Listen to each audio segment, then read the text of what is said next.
So a question I'm asked a lot about is our gutter cleaning service plans. These are a really good option for customers because they are efficient and they're slightly less expensive because we discount them. And we want to be able to pre-schedule it out so you have an idea of when we're coming. You don't have to keep calling and scheduling. It's on autopilot. There are 3 types of gutter cleaning service plans that we offer. Bronze, which is 2 annual cleanings, typically takes place in May or June, and then again in November, December when all the leaves are down. The second one is a silver, which is typically May or June, early fall, which is like early November, late October, and then a final one in December after all the leaves are completed.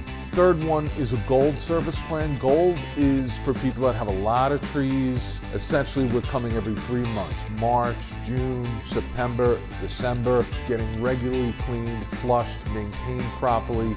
This is critical to your home maintenance. I highly recommend you consider one. Thank you.